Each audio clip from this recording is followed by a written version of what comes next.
यूं तो इलाहाबाद नगरी में कई महान लोगों का जन्म हुआ है, लेकिन आज हम बात करेंगे सदी के महानायक अमिताभ बच्चन का। नमस्कार, मैं हूं दिग्विजय सिंह और आप देख रहे हैं newsviews360.com।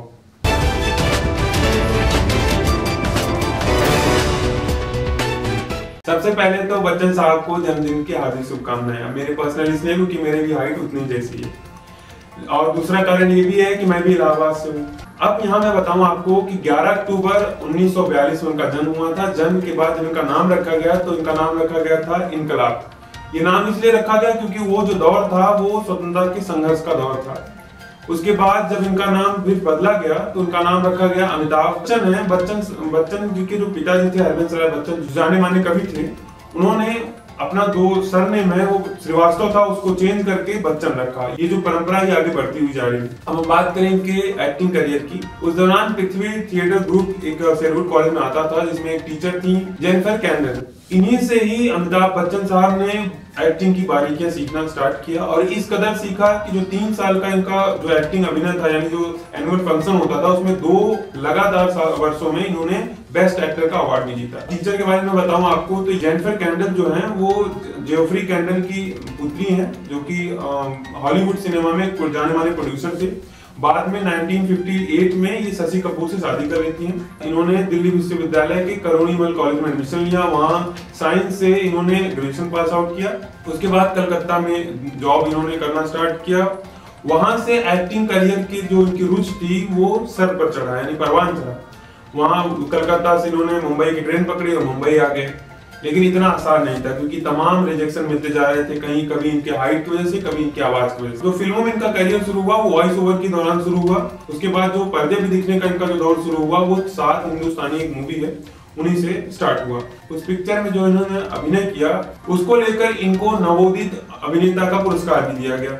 1969 में 7 हिंदुस्तानी पिक्चर करने के बाद इन्होंने आनंद मूवी किया, जिसमें इनके सह कलाकार थे राजेश खन्ना। इस पिक्चर में जो डॉक्टर और रोगी का जो संबंध था, जो रोगी बने थे राजेश खन्ना और डॉक्टर बने थे अमिताभ बच्चन, जो इनका संबंध था, इसको लेकर जो मार्मिकता दर्शाई गई थी, ये इसीलिए चर्चा का विषय था। और इनके जो अभिनय था इसी की वजह से इन्हें सहयोगी कलाकार का जो बेस्ट अवार्ड होता है वो नहीं दिया गया। ये सिलसिला तो चलता है, लेकिन इनका जो स्टारडम जो बना वो 1973 से बना, जब पिक्चर मिली इनको जंजीर, यानी एक नया तगमा मिला, एक नया मोड़ मिला भारतीय सिनेमा को as a angry young man के तौर पे। ये थे अमिताभ बच्चन साहब, जिन्होंने जंजीर में इंस्पेक्टर विजय का जोरदार अभिनय किया। उसके बाद यश चोपड़ा की फिल्म आई दीवार, जिसमें शशि कपूर के साथ साथ निरूपमा राय और नीतू सिंह थी। उस पिक्चर में एक बेटे का इन्होंने जो किरदार निभाया, जो दमदार, जो एक रिवेंज का जो किरदार है, उन्होंने बखूबी निभाया। इस पिक्चर में वाहवाही लूटी। ये कारवां चला 82 तक, जब तक कि कूली पिक्चर में ये चोटिल नहीं। फिल्म कूली की शूटिंग के दौरान जो इनको पेट में लगी चोट की वजह से जो घायल हुए थे, उसमें ये कयास लगाए जा रहे थे कि शायद बचे ये, क्योंकि उसमें एक सीन शूट करना था। इसमें दिखाया गया था कि पुनीत इस्सर ने एक जोरदार मुक्का इनके पेट में मारा, और ये मुक्का इतना ज्यादा भयानक था कि इनकी आंत और इनकी जो किडनी पे ज्यादा इफेक्ट पड़ा और इनकी ब्लीडिंग ज्यादा हुई, जिसकी वजह से इन्हें पास के ब्रिज कैंडी हॉस्पिटल में एडमिट किया गया। एक लंबे अरसे तक अस्पताल में भर्ती होने के बाद इन्होंने ये निर्णय लिया कि अब मैं एक्टिंग करियर छोड़ के राजनीति को अपनाऊंगा, राजनीति करियर में अपना हाथ आजमाऊंगा। 1984 में अपने मित्र राजीव गांधी के कहने पर इलाहाबाद लोकसभा सीट पर इन्होंने इलेक्शन लड़ा और भारी मतों से विजयी हुए। उसके बाद 3 साल के अपने कार्यकाल में इन्होंने ये सीट छोड़ दी। कारण ये था कि इनके छोटे भाई के ऊपर बोफोर्स का जो घोटाला हुआ था, उन पर भी उनका नाम उछाला गया, यहाँ तक कि इन्हें कोर्ट में भी जाना पड़ा। फिर उन्होंने अपना राजनीतिक करियर को छोड़ दिया और अभिनय के लिए ही बने हैं ऐसा सोचकर फिर से उन्होंने दोबारा एंट्री की बॉलीवुड में। 1988 में फिर शहंशाह नाम की पिक्चर से इन्होंने जोरदार एंट्री की और बन गए बॉलीवुड के शहंशाह। पिक्चर का एक बहुत फेमस डायलॉग है, रिश्ते में तो हम तुम्हारे बाप लगते हैं, नाम है शहंशाह। तो ये डायलॉग आज भी हमारे जबान पे बहुत ही जोश से आता है, बहुत ही हम जोश के साथ इसको बोलते हैं। शहंशाह तो बन गए। फिर उसके बाद एक ऐसा किरदार इन्होंने निभाया जो अभी तक सीक्वेंस बनते जा रहे हैं। उसके बाद पिक्चर आई अग्निपथ, जिसमें इन्होंने किरदार निभाया विजय दीनानाथ चौहान का। इस पिक्चर के जो डायलॉग हैं ये भी खासे प्रचलित हुए, और उनका जो डायलॉग डिलीवरी था, जो रेवेंज इनकी आंखों में छलकता था, इनके साथ सहयोगी कलाकार थे मिथुन। फिल्मी करियर की इनकी बात करें तो ऐसे कई फिल्मों में इन्होंने काम किया जो यादगार हैं, आज भी करते जा रहे हैं। लेकिन अगर हम पुरस्कारों की बात करें, अवार्ड की बात करें, तो इनके नाम काफी ज्यादा अवार्ड है। 3 नेशनल अवार्ड मिले हैं इनको अभी तक। उसके बाद 12 फिल्म फेयर अवार्ड मिले हैं। भारत के दूसरे सर्वोच्च नागरिक उपाधि पद्म विभूषण से भी नवाजा गया है।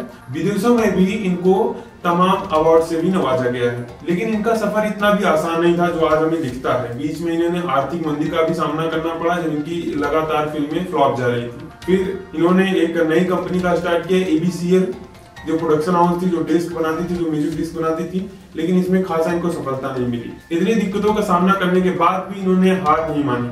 अपने करियर की दूसरी दफा जो उन्होंने वापसी की है वो जोरदार की है। अगर हम अभी की फिल्मों की बात करें तो इसमें पिंक जैसी फिल्म जो अभी दमदार अभिनय की वजह से राष्ट्रीय पुरस्कार भी इनको नवाजा गया है। बात करें अगर हम छोटे पर्दों की, तो बड़े से जब इन्होंने छोटे पर्दे की एंट्री की तो कौन बनेगा करोड़पति इन्होंने होस्ट किया, जो ऐतिहासिक KBC का जो TRP लगातार बढ़ता गया, आज भी उतना ही फेमस है जो पहले था। यानी अब उसमें प्रशंसकों की जो संख्या है वो लगातार बढ़ती जा रही है। वर्तमान की बात करें तो कौन बनेगा करोड़पति का 9वां सीजन चल रहा है और आज उनका 75वां जन्मदिन है, जो KBC के 9वें सीजन को होस्ट करते हुए उन्होंने मैसेज दिया कि इस बार मैं अपना दिवाली और अपना जन्मदिन नहीं सेलिब्रेट करूंगा। कारण यहाँ ये जताया जा रहा है कि इनके संगी यानी ऐश्वर्या राय बच्चन जी के जो पिता हैं, उनके देहांत के बाद ही ये निर्णय लिया गया है।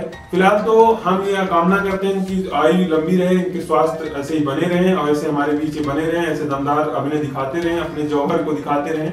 ये एक बात कहते हैं कि मैं जब कभी भी नर्वस महसूस करता हूँ, जब कभी भी कमजोर महसूस करता हूँ, मैं अपने पिताजी को याद करता हूँ। आज इनके पिताजी नहीं है, लेकिन ये कहते हैं कि उनकी कविताओं में से भी मुझे प्रेरणा मिलती है। उन्हीं कविताओं के 4 लाइन में आप सुनाना चाहूंगा। कविता का शीर्षक है, कोशिश करने वालों की कभी हार नहीं होती। लहरों से डरकर नौका पार नहीं होती, कोशिश करने वालों की कभी हार नहीं होती। नन्ही चींटी जब दाना लेकर चलती है, चढ़ती दीवारों पर 100 बार फिसलती है।